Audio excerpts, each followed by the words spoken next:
حضرت مولانا روم رحمۃ اللہ علیہ جو عشق والے ہیں، جو محبت والے ہیں، جو سمجھتے ہیں کہ ہم نے اس دنیا میں کچھ کمانا ہے، جو یہ سمجھتے ہیں کہ ہم نے صوفی بن کر، پاک صاف بن کر، اچھا بن کر دنیا سے جانا ہے، تو ان کے لیے مختلف تدابیر فہم و فراست کے ساتھ سمجھانے کی کوشش کرتے ہیں، اور سمجھنا انہوں نے ہے جو سمجھنا چاہتے ہیں، کرنا انہوں نے ہے جو محنت کرنا چاہتے ہیں، وہی جو اپنے آپ کو تبدیل کرنا چاہتے ہیں، اپنے آپ کو بدلنا چاہتے ہیں، کریں گے وہی۔ فرماتے کہ اگر حواس خمسہ کی حفاظت نہ کی جائے تو فہم ضائع ہو جاتی ہے۔ اگر حواس خمسہ کی حفاظت نہ کی جائے تو فہم ضائع ہو جائے گی۔ اب حواس خمسہ واصف حواس خمسہ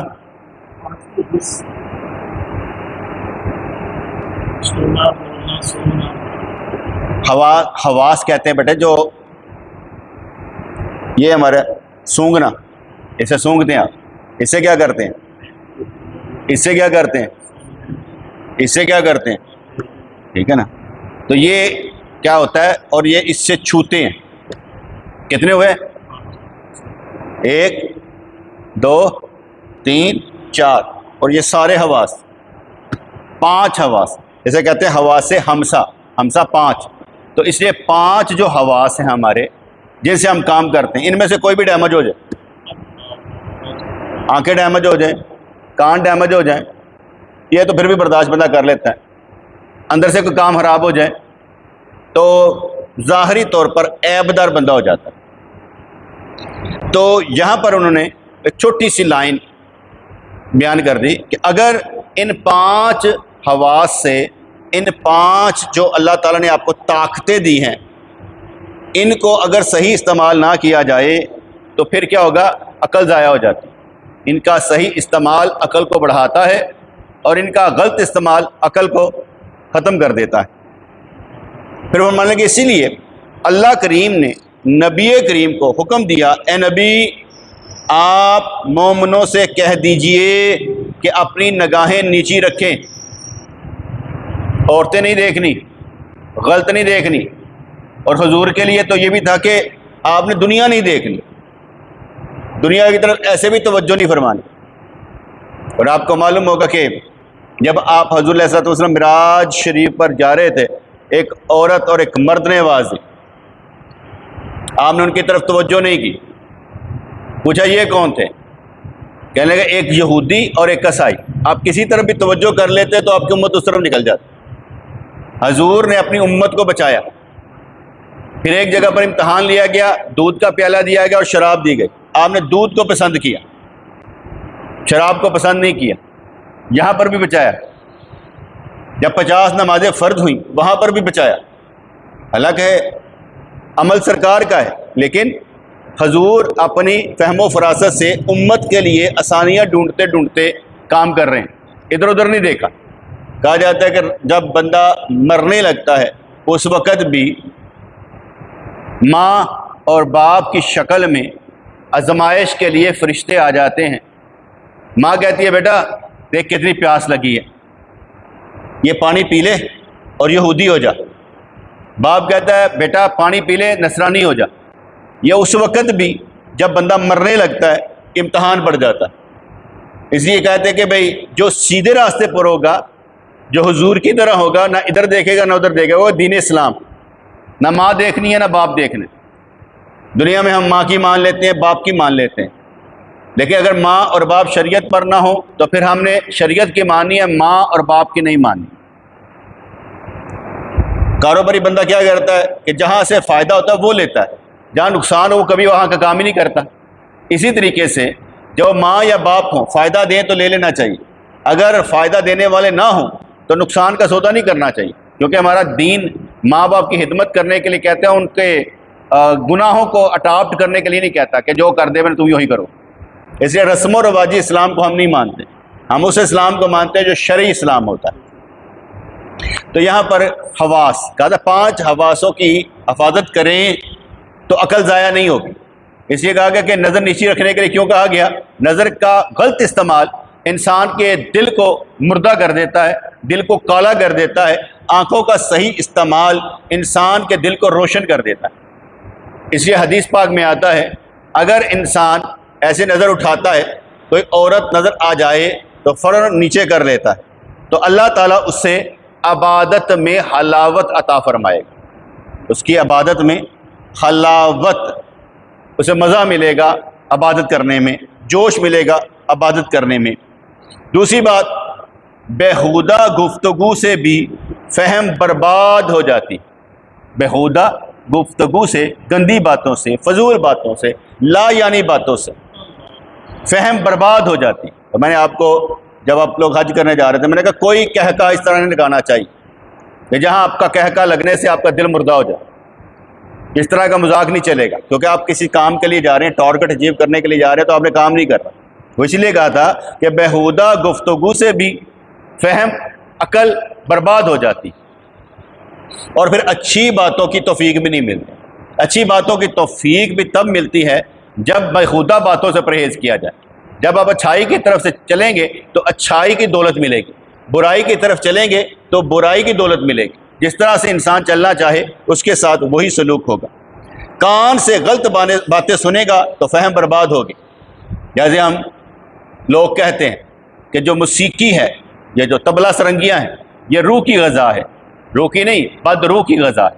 انہی کانوں میں جو ہم سنتے ہیں گانے شانے، تو قیامت والے سیسا پگلا کر ڈالا جائے، سیسا پگلا کر ڈالا جائے، کیونکہ یہاں پر ہم اس کا غلط استعمال کر رہے تھے۔ اللہ تعالیٰ ہماری حفاظت فرمائے۔ اولیاء کرام کے حواس ہمسا کے ذریعے بھی فہم حق کا گھٹاؤ ہوتا ہے، لیکن وہ اس کا عوض اور بدل حاصل کر لیتے ہیں۔ وقت نہیں ہے ورنہ میں سمجھاتا کہ اولیاء کرام کو یہ عوض اور بدل کہاں سے حاصل ہوتا ہے۔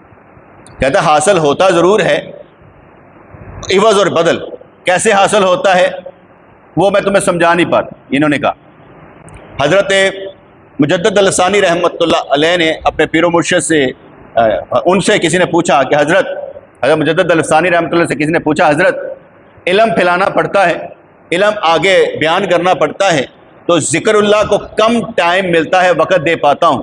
اور میں بالکل علم پھیلاؤ یہ بھی ذکر ہے، اور جب وقت ملے اللہ کا ذکر کیا کرو، کیونکہ علم پھیلانا بھی عبادت ہے۔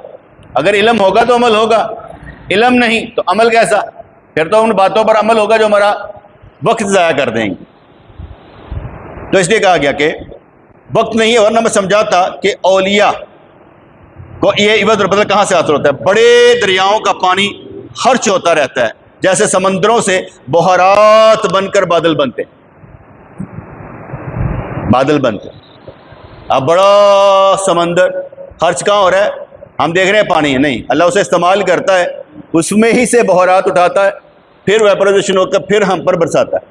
اللہ کا معاملہ عجیب و غریب ہے، سب کو استعمال میں رکھتا ہے، سورج کو بھی استعمال میں رکھتا ہے، ہوا کو بھی، چاند کو بھی، دریاؤں کو بھی، سمندروں کو، سب کو استعمال میں رکھتا ہے۔ دنیا میں 3 حصے پانی ہے، 1 حصہ خشکی کا ہے، 3 حصے پانی ہے اور 1 حصہ خشکی کا ہے، یعنی جو خشکی کا حصہ ہے وہاں پر یہ 6 ارب انسان، اور 3 حصے کتنے ہیں؟ پانی، جہاں پر زندگی نہیں ہے، یعنی وہاں پر لوگ رہتے ہیں، پانی جو ہوا، جو 3 حصے پانی ہے اور یہ 1 حصہ خشکی کا جہاں 6 ارب انسان، 3 حصے پر نہیں ہے، یعنی 18 ارب ہونے تھے آگے مزید، لیکن 3 ارب پر نہیں ہے۔ اب 3 ارب پانی ہے جو 6 ارب کے لیے استعمال ہوتا ہے، تو بات سمجھ میں نہیں آئی؟ 6 ارب کے لیے وہ 3 حصے جو پانی کا رکھا ہے، اور پانی جو ہے یہ اونچا ہے، خشکی کا جو زمین ہے وہ نیچے ہے، نہیں یہ خشکی اوپر ہے، پانی نیچے ہے۔ اگر پانی کو اللہ تبارک تعالیٰ اونچا کر دے تو خشکی میں سارا پانی آ جائے۔ اللہ نے پانی کو نیچے اور خشکی کو اوپر رکھا ہے، جیسے آپ نے دیکھا ہوگا کہ کبھی بھی سونامی آتا ہے تو پانی کی لہریں اوپر آ جاتی ہیں، پانی اوپر آتا ہے تو ساری زمین ڈوب جاتی ہے۔ جب کوئی سیلاب آتا ہے پانی اوپر آ جاتا ہے، ڈوب جاتا ہے۔ تو پانی ہے نیچے اور خشکی ہے اوپر۔ اللہ تعالیٰ نے دنیا کو ختم کرنا تو بڑا آسان کام ہے۔ نوح علیہ السلام و طیت والسلام کی قوم پر جب عذاب آیا تو تندور سے پانی نکلنا شروع ہوا، اور اتنا پانی نکلا کہ ساری زمین ڈوب گئی، پہاڑ کے پہاڑ ڈوب گئے، کوئی زندگی کا نشان نہیں تھا سوائے وہ کشتی جس میں حضرت نوح علیہ السلام نے بندے بٹھائے ہوئے تھے، جڑے جڑے بٹھائے ہوئے تھے، بس ساری دنیا تباہ ہو، ساری دنیا ہی ڈوب گئی۔ اللہ نے مارنا ہو تو کتنا آسان کام ہے، پانی کو حکم دے پانی اوپر آ جائے گا۔ لوگ کتنا کو تیریں گے بھائی، کون سی کشتی بنائیں گے جو ڈوبے گی نہیں، اس پر ترتی رہے گی، چھالیں بھی اتنی ہو جائیں گی، بموری اتنے ہو جائیں گے، سب نیچے۔ اللہ مارنا چاہے تو کوئی مشکل نہیں۔ کہا جاتا ہے کہ کیمسٹری میں ہم فارمولا پڑھتے تھے کہ ہائیڈروجن اور آکسیجن، ہائیڈروجن 2 آکسیجن 16، ٹھیک ہے، اگر 16 حصے کیا کہتے ہیں ہائیڈروجن ہو اور 2 حصے آکسیجن ہو H2O، تو پھر کیا ہوگا؟ پانی کا ایک قطرہ بنتا ہے۔ پانی کا ایک قطرہ ہائیڈروجن اور آکسیجن کے ملاپ سے بنتا ہے، ٹھیک ہے جی۔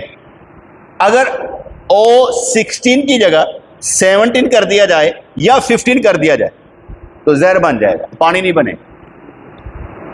یہ جتنا پانی آپ پیتے ہیں نا، اللہ تعالیٰ بس فارمولا چینج کرے، اب 16 کی جگہ 15 ملنا شروع ہو جائے تو کیا ہوگا؟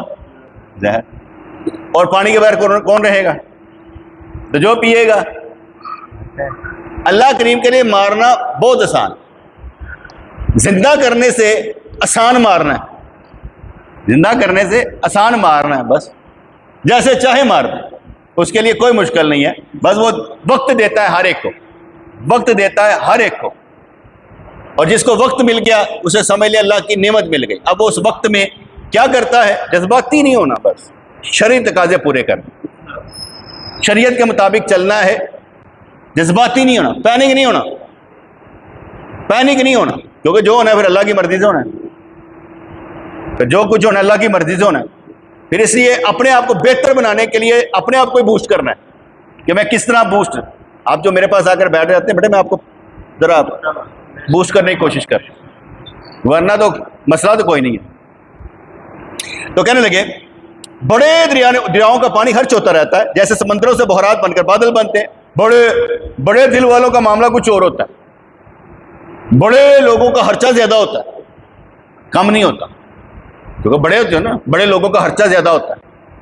حضور کا خرچہ جو ہوتا تھا، جو پورا ہوتا تھا فدق کے مال سے، تو وہ اس میں خرچے میں گھر کا خرچہ بھی چلتا تھا، کیا کہتے ہیں غریب لوگوں کو بھی خرچہ دیا جاتا تھا، امبیسیڈر پر بھی پیسہ لگایا جاتا تھا، کیا کہتے ہیں اسلحہ بھی بنایا جاتا تھا، غریبوں کو مکان بھی بنا کر دیا جاتا تھا، سارا وہاں لگتا تھا۔ بڑے کا مال بڑی جگہ پر لگتا ہے، کیونکہ بڑا ہوتا ہے نا، بڑے کے معاملات بڑے ہوتے ہیں۔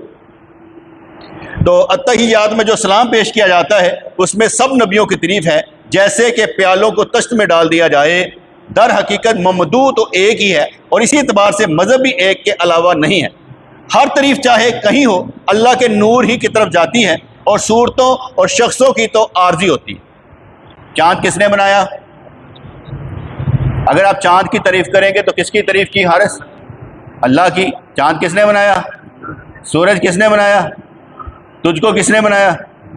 اگر تیری بھی تعریف کی جائے گی، اگر تیری بات کی جائے، یا اس میں یہ صلاحیت موجود ہے، بڑا بہادر بچہ ہے، تو تعریف کس کی ہوگی؟ کیونکہ کسی بھی صفت کی تعریف بھی اللہ کی تعریف، کسی کی بھی تعریف اللہ کی تعریف ہے۔ اگر آپ میری بھی تعریف کریں گے تو تعریف اللہ کی ہے، جس نے وہ صلاحیتیں میرے اندر رکھی، ورنہ تعریف اللہ کی ہوتی، سب تعریف ہے۔ الحمدللہ رب العالمین، بلا واسطہ ہو یا بالواسطہ، تعریف اللہ کی۔ حضور کو رحمت للعالمین بنایا، حضور رحمت للعالمین ہے، یہ رحمت للعالمین کہنا بھی تعریف اللہ کی ہے۔ بنایا کس نے؟ اس لیے کسی کی بھی تعریف کس کی ہے؟ اللہ کریم کی۔ دین ایک ہی ہے، لیکن اللہ تبارک و تعالی دین کو بدلتا رہتا ہے۔ موسیٰ علیہ السلام کے دور میں اگر وہ ایک تھپڑ مارتا تھا نا تو اس کو دو ٹھا ٹھا مارتے تھے، ایک جگہ دو پیندیاں تھیں۔ عیسیٰ علیہ السلام کا دور آیا، اگر وہ ایک تھپڑ مارتا تو دوسرا کہتے تھے مارتا ہی ان کے لیے یہ رکھ دیا۔ جب حضور کی باری آئی، کہا دانت کے بدلے دانت، ہاتھ کے بدلے ہاتھ، کان کے بدلے کان، پاؤں کے بدلے پاؤں، برابر کا حساب کتاب، نہ کم نہ زیادہ۔ ایک ہی جگہ دو تھپڑ نہیں ہے، ایک ہی جگہ دو کھانے نہیں ہیں، ایک اور مار لو، برابر کا بدلو۔ جس نے جو کیا اس کو ویسے ہی بدل دیا جائے گا، کیونکہ یہ شریعت سب سے بہترین، اللہ تعالیٰ سمجھتا ہے کہ کس کو کیا دے کر بھیجنا ہے۔ حضرت عیسیٰ علیہ السلام کو جو دیا گیا وہ طب کا تھا، برس کا مرض ٹھیک کر دینا طب سے تعلق رکھتا ہے، آنکھوں کے اندھوں کو ٹھیک کر دینا کس سے تعلق رکھتا ہے؟ طب سے تعلق رکھتا ہے، مردوں کو زندہ کر دینا طبیب زندہ کر دیتا ہے، وہ دوائی کھا چل بھائی زندہ کر دینا۔ موسیٰ علیہ السلام کا دور جادوگری کا تھا، یدے بیضا، ہاتھ ایسے روشن، ہاتھ نکالا روشن، اور جو عصا مبارک ہے جسے ہم ڈنڈا کہتے ہیں، ڈنڈا اسلحہ بن جانا، جادوگر توڑ نہیں کر سکے۔ حضور علیہ السلام کا دور علم کا دور تھا، اس لیے جتنے بھی ابو جہل جیسے تھے جو اپنے وقت کے عالم کے لاتے تھے سب وہ سرکار کے سامنے زیرو۔ ایک بندہ شاعر تھا تو اس کے سامنے یہ پیش کی گئی کہ تم یہ جو ہماری یہ صورت ہے یہ دیکھنا، یہ شعر کا چوتھا مصرع لگانا۔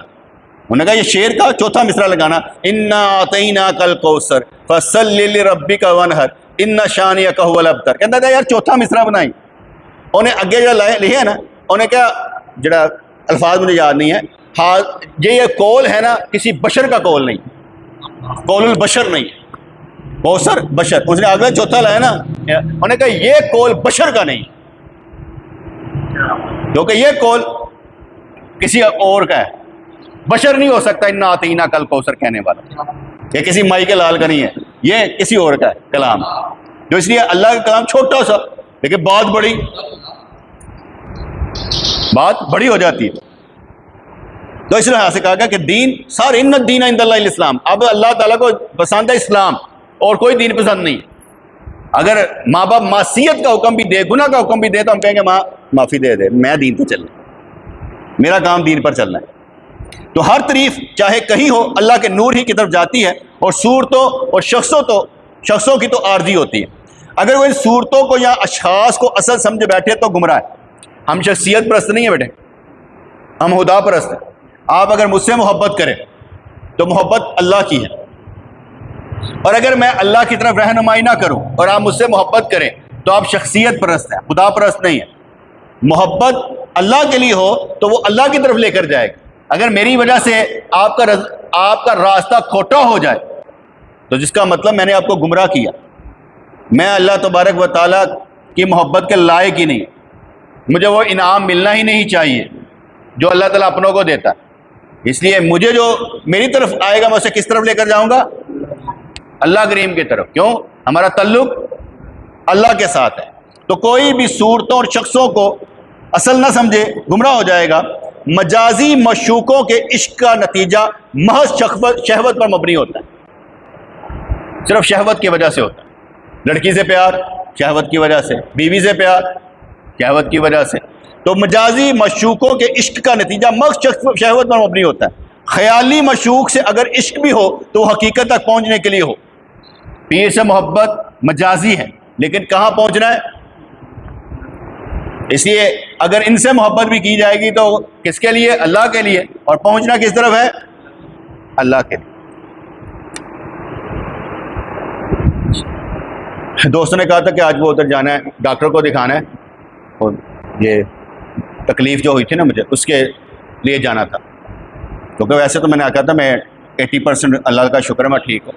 پھر میں وہ ڈاکٹر کے پاس گیا تھا، اس نے سارا چیک اپ کیا تو سارا پوچھا یہ اب ہاتھ، میں کہ یہ اب سن نہیں ہے، یہ ٹھیک ہے، یہاں بھی ٹھیک ہے، بس بعض کا اب یہاں پر ہے نا تو یہاں کروں گا تو پھر تھوڑی سی درد محسوس ہوگی، وہ بھی درد نہیں ویسے اعصاب کا۔ انہوں نے کہا یار تم کمپلیٹلی ریکور ہو، بالکل ٹھیک ہو چکے ہو، تمہیں کوئی مسئلہ نہیں ہے، نو نیڈ ٹو وہ کہتا ہے میڈیسن کی کوئی ضرورت نہیں ہے، بس اپنے آپ کو ذرا ایکسرسائز کر لیا تو اس لیے اینڈ جاؤ، کسی ڈاکٹر کے پاس جانے کی ضرورت نہیں ہے۔ تو یہ ویسے میں نے آپ کو بتایا کہ وہ طلب زیادہ اور تکلیف کم تھی، طلب زیادہ اور درد کم تھا، اس لیے جب وہاں پر گئے تو میں وہ بات آپ کو بتائی تھی کہ جب میں 104 بہار میں تھا تو اپنے پیر و مرشد کے پاس گیا، ان کو دیکھا تو مجھے شفا ہو گئی، ان کو دیکھنے سے مجھے شفا ہو گئی۔ تو گھر والے کہتے تھے 104 بہار میں جائیں گے، میں کہا میں جاؤں گا، واپس آؤں گا ٹھیک ہو جاؤں گا۔ کہتے ہیں کیا کہتے ہیں جانا، میں کہا حج پر جاؤں گا، واپس آؤں گا ٹھیک ہو جاؤں۔ وہ تو مرشد تھے نا، ان کے پاس جانا تھا، یہ تو اللہ کے گھر جانا تھا۔ بندے کی نیت صحیح ہو تو پھر ٹھیک ہو کر ہی آتا ہے، ٹھیک ہے۔ تو وہ ایک نیا تجربہ تھا نا میرے لیے، ایک نیا تجربہ کہ بھئی یہاں پر بھی آ کے شفائیں ملتی ہیں، بندہ یہ نہ کہے کہ نہیں ہے۔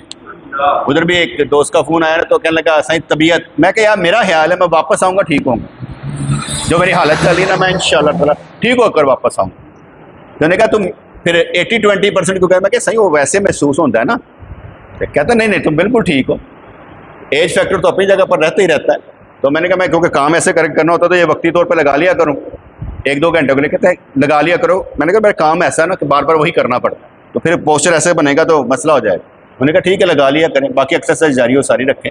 یہ میں نے ویسے آپ کو اس لیے بتایا کہ آپ لوگ میرے لیے دعائیں کرتے رہتے ہیں، میں آپ کے لیے دعائیں کرتا رہتا ہوں۔ تو جو جہاں پر کسی کو درد دیا جائے یا بہت تکلیف ہے یار تو اس کو درد ہوا نا تو میرے لیے دعا کرے گا تکلیف میں، تو جہاں خوشی ہو تو اسے خوشی بھی تو دینی چاہیے۔ اگر تکلیف ختم ہو جائے تو بتا بھی دینا چاہیے کہ جی آپ تکلیف ختم ہو گئی۔ اسی لوگ کی کہتا ہے غامدہ تو دس دیں آ کے، خوشی تو کہتی نہیں دس۔ اگر غامدہ دس دیں تو خوشی تو بھی تو دسو نا، خوشی بھی برابر کی شریک ہونی چاہیے نا۔ تو اس لیے میں نے ذرا برابر کی شریک کی ہے کہ بھئی میں اللہ کا شکر ہے کہ ٹھیک ہو گیا ہوں۔ وہ تکلیف جو تھی اللہ تعالیٰ نے میری ختم کر دی ہے، اور اللہ تبارک و تعالیٰ جس کی چاہے تکلیف کم کر دے، زیادہ تو کرنے نہیں لگا نا، اس طرف آتے ہی نہیں ہم۔ جس کو چاہے جس طرح کی چاہے مرضی اسے شفا دے دے، نعمت دے دے۔ تو ہم تو آگے مانگ رہے ہیں یا اللہ ہمارے دوستوں کو ہر شے دے، دنیا کی بھی ہر نعمت بلی دے اور آخرت کی بھی ہر نعمت بلی دے، کیونکہ تو ہے ہی بلا کرنے والا ہے، اس لیے ہمیں ہر نعمت چاہیے۔ ربنا تقبل منا انک انت السمیع العلیم وتب علینا انک انت التواب الرحیم۔ یا اللہ یا رحمان ثبتنا علی الایمان، آمین برحمتک یا ارحم الراحمین۔